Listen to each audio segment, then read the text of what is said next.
Feliz Navidad. Feliz Navidad. Feliz Navidad. Próspero año.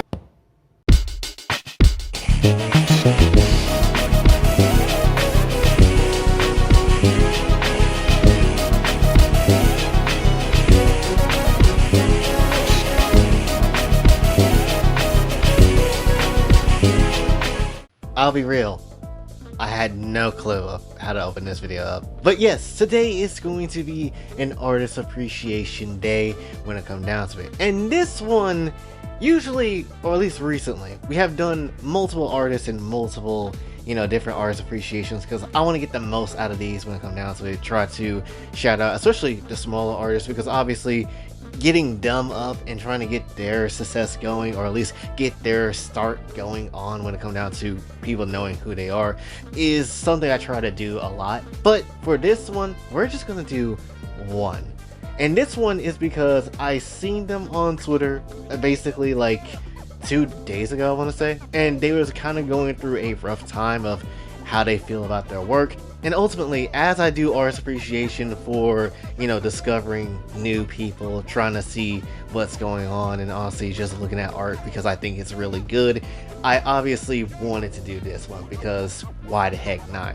And to kind of also try to give some advice too, if I can, if it's warranted, honestly, because I feel like it's something that honestly, many people could really use, honestly. So that's just kind of how it is. Today we're going to be doing an artist appreciation on Geulimykun. Do not ask me how to pronounce the first name, because I don't. It's like Miss Hall from Raincoat. You think I know how to pronounce that first name? Absolutely not. And I'm gonna tell you right now, one giant reason why I do like their work of what I've seen so far is that because they don't have some type of filter to kind of take away the colors, the brightness of the color, and try to tone it down, try to take down the contrast of it, try to basically dull it out. They don't do that. They actually let the color just fly the way it is. And a lot of artists do that, and I get it, right? Because sometimes you want the mood and the tone set right when it comes down to it. But ultimately, the contrast not being there, a lot of the times I feel like it does do the picture a bit more justice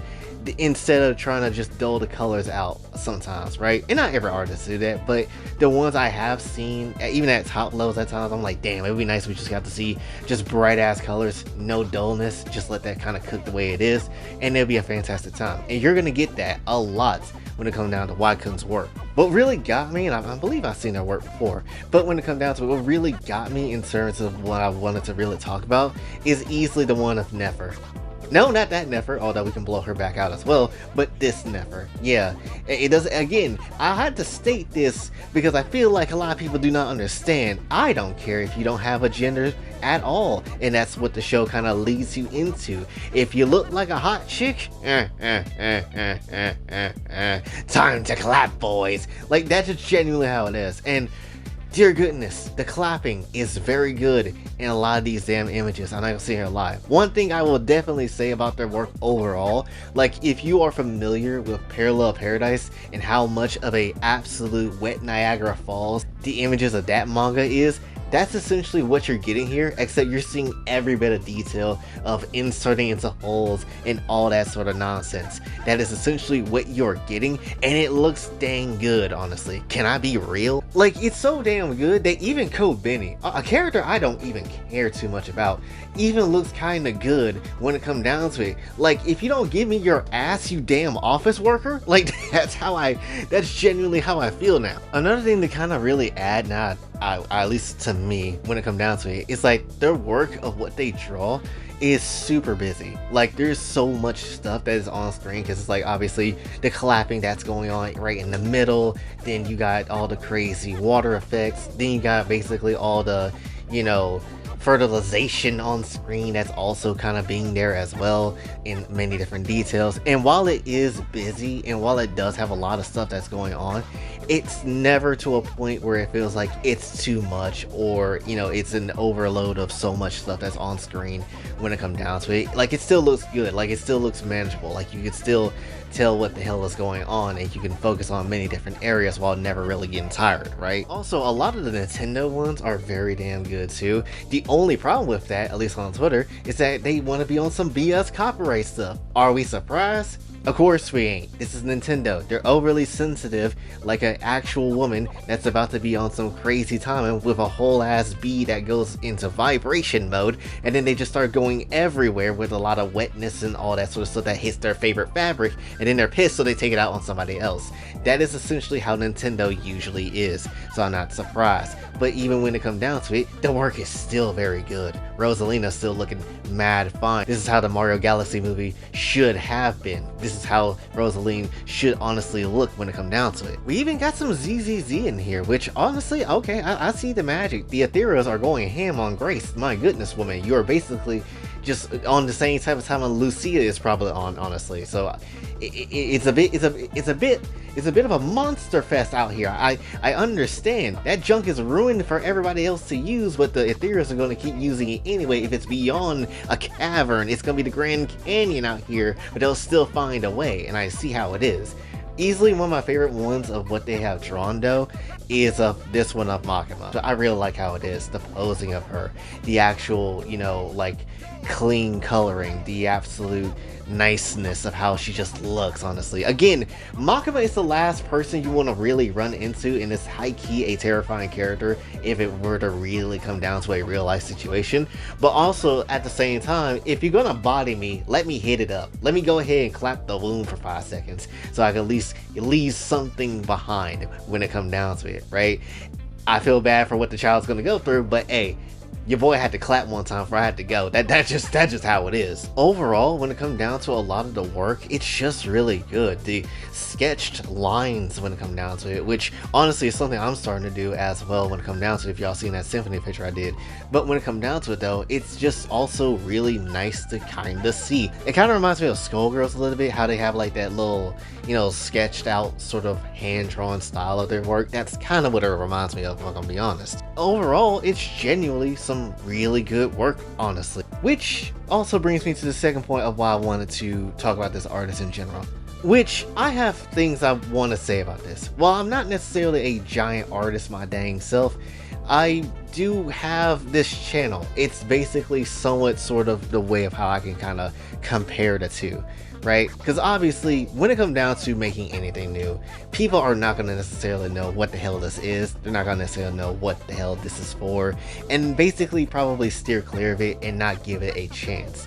Right? That is genuinely how people are to a lot of things. When you keep going for it and keep being consistent with it, you know, then people might start to slowly give it a chance, start to maybe sort of see the vision of why you like it so much or why you keep going for it for so long and all that sort of stuff. That's just genuinely how it is, right?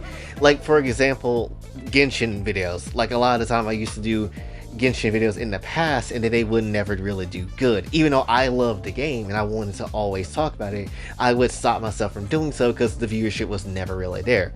But then there was a point where I just said, F it, I'm gonna talk about it anyway because I really do love this game. Whether or not people like it themselves, that's just gonna be on me when it comes down to the viewership and stuff like that, but I still want to talk about it.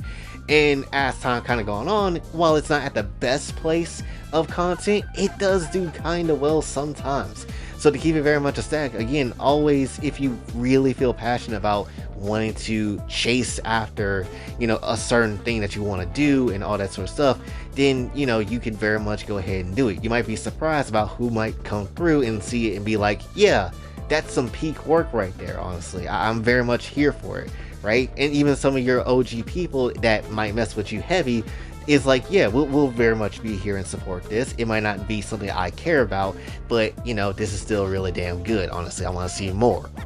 Giving up on trying anything new, for me personally, and this is just how I feel, is something I could never really understand personally. It's the reason why this channel is a variety of many different things. It's why I try to keep it as random as I can get it to be, because I think falling in place of basically some type of normalcy is just straight up boring. It's something that I just don't mess with to a high regard, and that's just how it is for me. And even if the videos don't do nearly as well as they should or as I would want them to, I'm still gonna keep going on with it because, you know, why not? And there's times where I will, you know, cease operations on a certain idea and stuff like that too. But I also try to go back to it maybe every now and again just to see if people still remember it, if people want to see it or not, or if I feel like I want to keep going with it too. Right? I felt that way with trying things new with, you know, anything of Genshin related content. Especially when it comes down to my own JSX4 series. Like, that does not get any views worth anything. Like, half the time those videos get copyrighted because of the music that gets put into them.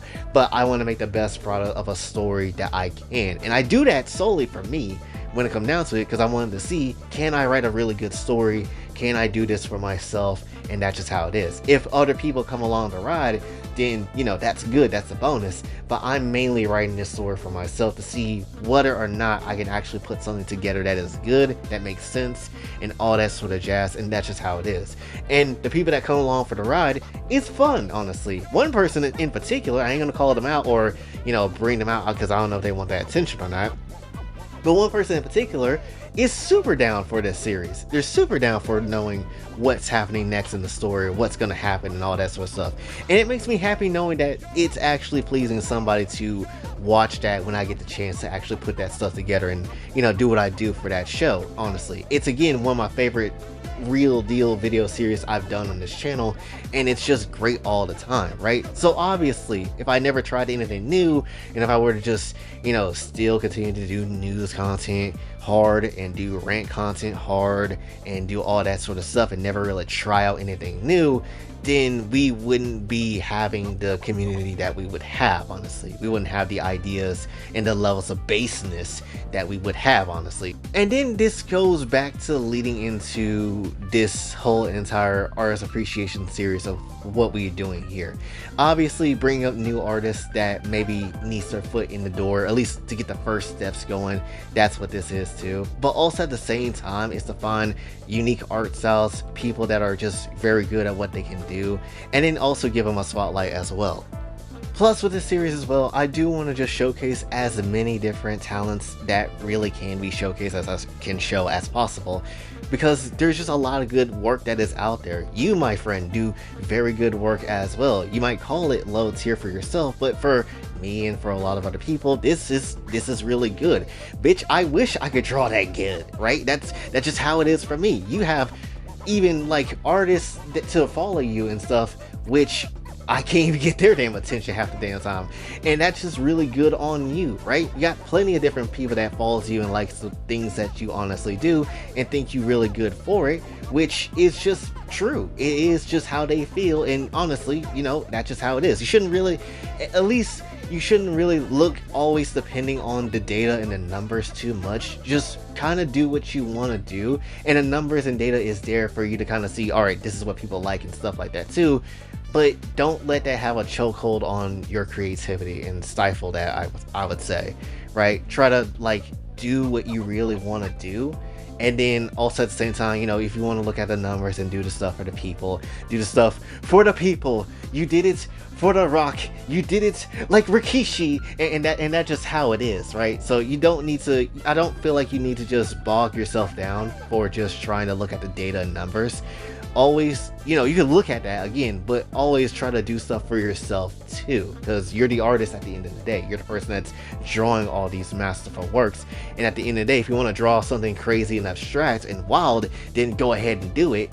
And you know, that's just how it is. You don't have to, I feel like you shouldn't have to be constrained to just do the one thing. You could do whatever the hell you want to, because it's your content at the end of the day. You do what you want to do. You got 340,000 people that is here solely because you do good work, you draw, and probably a lot of people that is there too because they really do care for you as a person and as for your art as well when it comes down to it. I wish I had that number for this channel to keep it very much a stat, because yo, it's really something you should be proud of when it comes down to it. It's something that you are good at. You draw very well. I can sit here and tell you that when it comes down to it, even though my opinion don't really matter too damn much half the time, but still, you do very good work, and I'm pretty sure a lot of the people that follow you would tell you the very same thing. But regardless, I look forward to seeing more of what you can do, and as we kind of close out here, I want you guys to also go follow Geulimykun as a whole, because again, they're really damn good. I mean, again, if I could slap my meat on Makama's face,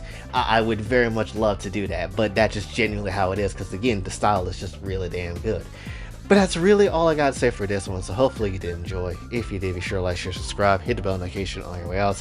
Also follow me on socials, and if you'd like to donate to the channel, GoFundMe Cash Out is available as well. And if you'd like to help with the GoFundMe for the house to save us with this bum mortgage, please do. That's also going to be in the comments.